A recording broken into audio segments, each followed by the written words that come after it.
Insider reveals huge Devils trade update, as well as a direct source of where Vancouver sits with their franchise-changing play, propelling the Devils to get aggressive and go on the offense. Welcome in to Devils Digest. Glad you're here today. So this Quinn Hughes stuff, it continues to get fun. Darren Dreger on overdrive. If things don't improve for the Vancouver Canucks, all bets are off. It might be in your best interest to try and work something out now. Get the maximum return, whatever that is, probably from the New Jersey Devils. So it keeps getting good for New Jersey. And if you thought that could be probably the best thing you heard today, I mean, I could back it up. Maybe they're in kind of the same boat. Here's Canucks President of Hockey Operations, Jim Rutherford, on the situation. I believe Quinn and his agent are aware of the direction we want to go, and they are aware of the direction they want to go. Everybody wants to play on a winning team, but there's different reasons why people make decisions. So we can only, I guess, kind of think of what those decisions might be, unless it's a situation where two of your brothers play on a contending team and they're signed long term. We know what Quinn Hughes wants to do at this point. I know he hasn't came out and said it, but Jim Rutherford keeps talking for him. I mean, he basically is working overtime being Quinn Hughes' spokesman on what Quinn Hughes wants to do. And from what it seems like he wants to do, he wants to come play with his brothers. You know, it's kind of out of their control. We saw earlier in the year, Jim Rutherford kind of say, some things are out of our control, but, if we can bring the brothers over here, maybe a little bit more in our control. Well, that kind of all went down the drain when Luke Hughes signed a contract extension. They're both signed till 2030. They're really not movable because what Vancouver would need to do in order to get, Quinn Hughes to, I guess, stay is they have to trade for Jack and Luke Hughes on top of Quinn Hughes. Like, they have to trade pretty much right now for Quinn Hughes if they want to bring Quinn Hughes and keep Quinn Hughes a Vancouver Canuck. Look, Devils have all the leverage. Devils have all the leverage in the world. They have the two brothers. They have the better team. They have the brothers locked up long term. It would be very hard for Vancouver to find a way to pitch away to keep Quinn Hughes around. And quite honestly, I think you could throw anybody in there as GM or, in management. I don't think anyone can do it. I mean, at this point, it's not so much about hockey. It's about the two brothers play on one team. Quinn Hughes wants to play over there. Like, sure, would it help, if Vancouver was a little bit better and didn't have a bad start to the season? Yeah, sure. But at the end of the day, he wants to play with his two brothers. His two brothers are locked up long-term in New Jersey. So when you have that going against you, it's kind of relatively impossible. I feel like at that point, we're getting to that point where I can say it's almost impossible for Vancouver to, keep Quinn Hughes. I mean, Jim Rutherford's basically saying it himself. He's saying, this kind of doesn't, sometimes it's about winning. Sometimes it's about, a ton of things, where you play. It's all to do with where his brothers play. His brothers play in New Jersey. I mean, does it help if they're contending? Sure. But I think you could be in a situation where if you had two brothers on one team and, we were in Vancouver's situation, maybe struggling a little bit more, but they're both locked up long term and they like it there, it's going to happen. Like, it's going to happen at some point. Question is when?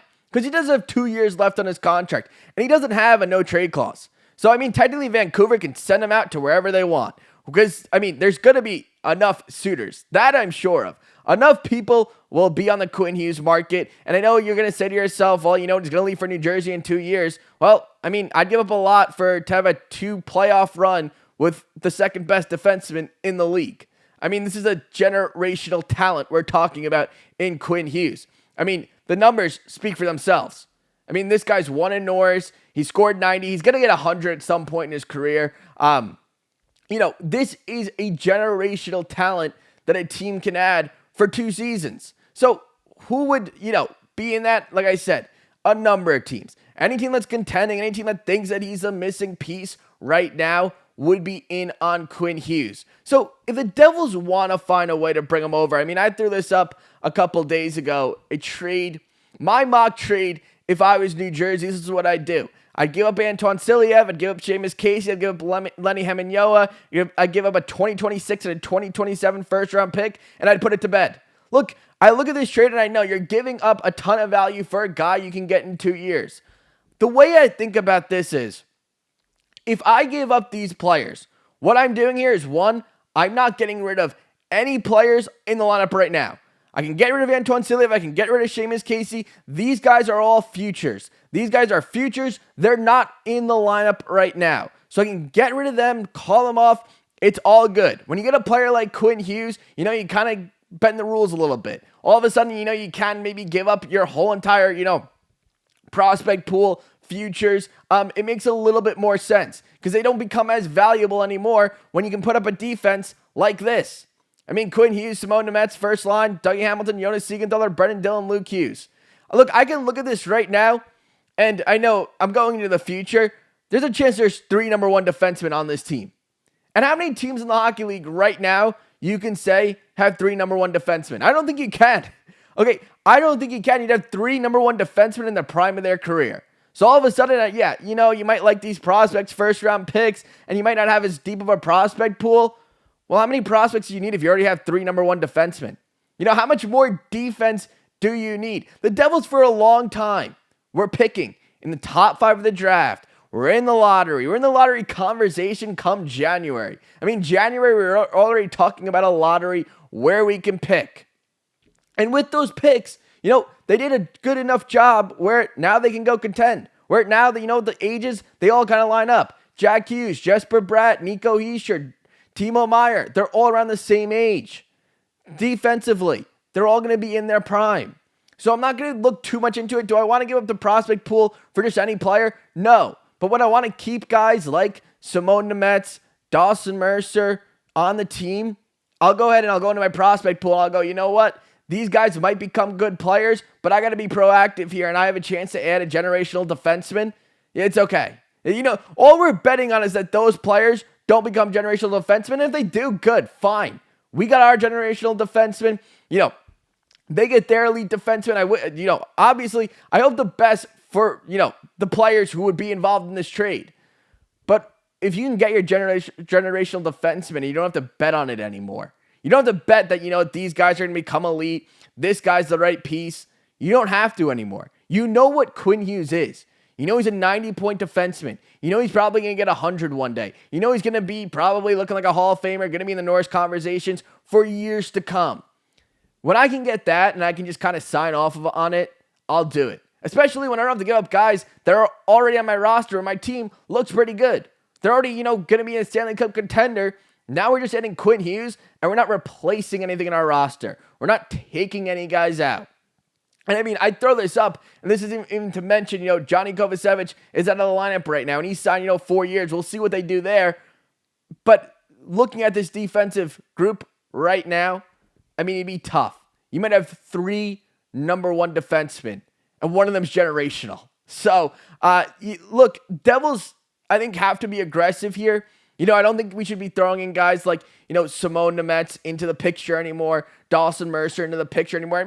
Maybe you could talk a little bit more, but I don't think these are guys who you're throwing into the picture anymore. Vancouver wanted to wait, and I said in the offseason, you can wait, but you might do a little bit of damage. You might not get the same type of return back. Because I think in the offseason, you probably would have taken Simone Nemec and Dawson Mercer and moved them off. And if Simone Nemec started playing really well in Vancouver, you'd be happy for him. He gets a good career. Devils get their generational defenseman. It all works out. Both teams are happy. Players are playing well. That's fine. Win-win trades are totally fine. Like if Vancouver, if the players who sent over to Vancouver become good players, I don't think anyone would root against that necessarily. You just want your generational defenseman. You want your generational defenseman right now. 26 years old. Would sign with you long-term. You'd have all 3 brothers on the same team. Nobody's going anywhere, okay? You don't got to worry about anyone going anywhere. That's why Vancouver's in this situation. Not because they want to trade Quinn Hughes, but they have to also know, where this is going. They know where this is going. Quinn Hughes wants to play with his brothers. He wants to come to the Devils. He wants to play with his brothers. Devils have a good team. Devils have a contending team. Look, if I'm just giving up futures, if I just have to give up futures, I'm all for it. I like these players. That's why I put them in here. I put them in here because I think Vancouver would like them too. But if you don't want to touch Simone Nemec, you don't want to get rid of Dawson Mercer, you got to maybe find a different way to give up value. 2 first-round picks, Lenny Hammonyoa, Seamus, Casey, Antoine Siliev. For me, that's worth an extra 2 years of Quinn Hughes, 2 extra years of putting yourself in better contention. Let me know what you think in the comments, though. Do you want to wait? Do you want to just get it done? Do you have a trade idea that you maybe want to throw out there? Let me know down in the comments. I want to read them. Appreciate you guys coming in today, but hopefully Devils and Vancouver make a deal soon. Just Jim Rutherford and Tom Fitzgerald. Hopefully they make it soon. And when they do, we'll definitely update you guys. Appreciate you guys tuning in, and I'll see you guys all really soon.